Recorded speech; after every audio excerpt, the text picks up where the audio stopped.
if you think of buying any plants, I would suggest go through a nursery where they could take care of the agricultural part of it. Because anything as far as fresh fruits, plants like that, you have to declare them, you have to go through agriculture. So fruits, there's a fruit stand going to Kauai, like pineapple and I don't know what kind of fruits. If you want to bring that, probably just go see them, they can do that for you. We have like nurseries going to be on your right hand side, the Kauai nursery. You can also see them if you want some plants. Yes, Really? right across. Yeah, they do get taller, and then actually some Darker, again, just a whole different. yeah, and some people that has like farms, they actually uses them for business because when you cut them, it's gonna get moisture for the following holiday again, and they do last long. And of course, you guys see bougainvillea on the side of the road. Yeah, like this one, yeah, white and oranges. Grow in any tropical places, same weather as us. And this is our harvester. This is actually from the blueberry industry. It's the same one. We get about 12, 14 of this. It's about 200,000 for one of this one. And as I said, we do harvest once a year, which is about 12 weeks. Usually start at the end of August, run through December, or depending on Mother Nature. When this one is in operation, this is actually goes up. This fan actually moves with the trees, goes in here. This one rotates and it has a vibration at the top. You have a conveyor that can carry the beans all the way to the top. There's a blower that can take out some of the debris. And we have like a container with store all the coffee. And we do like 24/7 during harvesting season. Men and women drive this one. And if you folks want to see there, we have some dried coffee that looks like a peanut. If you folks want to sit, if not, we continue on. You folks- yeah? Yeah, the husk are taken out like to get the parchment and carbon.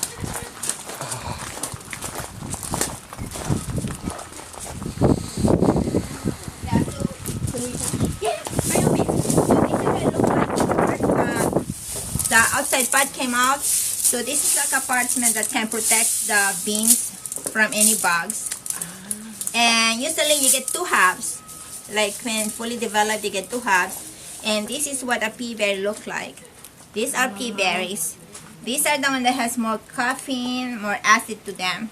So using, like manual laboring, doing this one, separate all the pea berry from the regular one, half an hour and you wouldn't last. Because your eyes are gonna get tired looking at all these little tiny beans. So this is done manually? No, machine. Machine. Yeah, because nobody would sit in half an hour looking, separating all this. This is too hard because how tiny the pea berry is. Oh my god. See, if you have unroasted beans, they actually can keep for years and years in a well-ventilated area. But once it's roasted, you have like a year life shelf on it. So if you have a ground coffee, never put them in the icebox or freezer. Just store them in an airtight container outside on top of your cover or inside your pantry. As long as any container could be plastic, ceramic, as long as it doesn't have moist and air goes inside, because coffee doesn't like those. If you have whole bean and you don't use them for months, you could freeze them if you wanted, but I would suggest divide it by use, like a week use. Take them out for a couple of days, 3 to 5 days for the oil and the flavor, and then you grind and brew them. Because if not, if you take out the coffee that's frozen, grind and brew, you don't get the full effect as far as the taste. Because everything is frozen yet as far as the taste and flavor. So let it sit outside for a couple of days and then you grind and brew them. And medium roasted is light in taste but has more caffeine. So I don't know if you guys know that, but keep it in mind. The darker one is bolder but has least caffeine. And coffee is roasted between 12 to 15 minutes. You would think a darker one would be longer, but it's not. It's the temperature that differentiates the roasting. So you can start from 350 to about 475. So the medium one will be on the lower temp, and then the higher one will be on the darker one. And darker coffee, darker coffee, not only stronger, but you can extract more oil to that because of the higher temp. They're more shiny, more oily. And if you grind coffee as far as the dark one, it actually can expand a little, while the medium one doesn't. And if you folks have a lot of ground that's used already, if you have like plants that likes acid, you can use them for nothing. When you roast your coffee in a high temperature, you extract more oil, so it kind of like turns to caramelization. Yeah, gives you that kind of like sweeter. Yeah. You're welcome. Big spider. Is James, tell us what you think about that giant spider sitting up there. Huge. It scares me. Zooming in, zooming in. James, don't torment the gigantic spider. I can't get it. Yeah, well, for the life of you, it'll probably come down and kick your ass.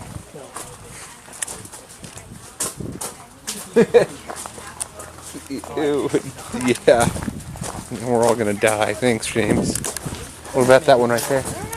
Now I know they're out here.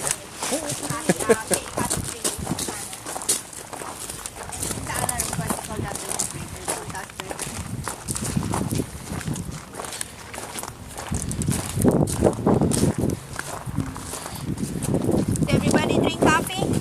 Yeah. Except him, but he doesn't mind the smell, which is good.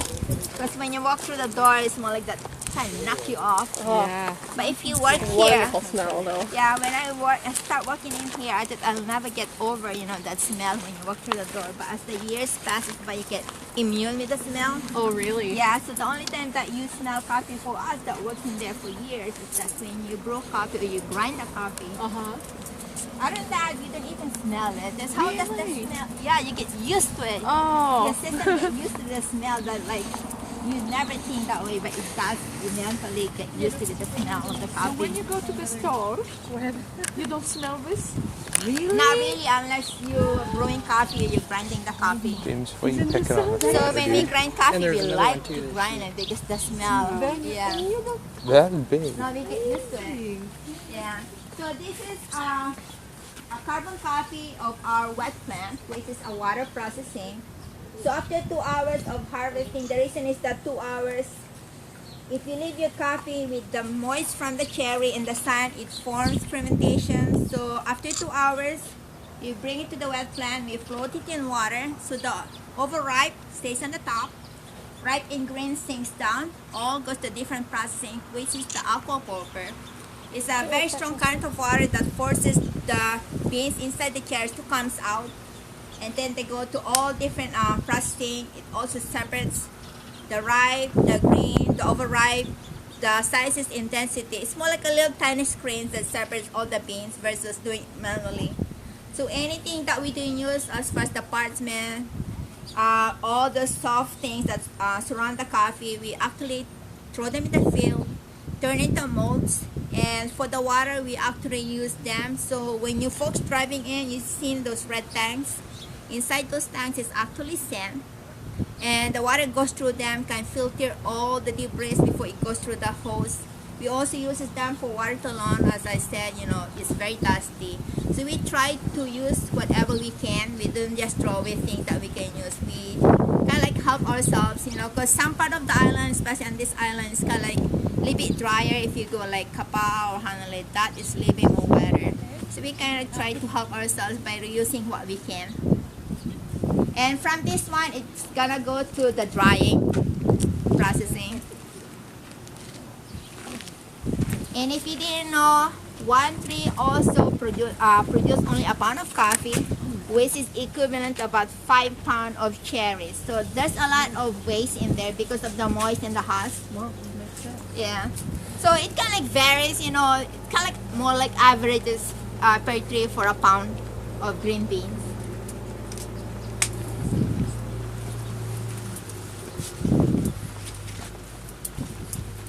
Oh, the signs. They're fine, fine. For me, for me. And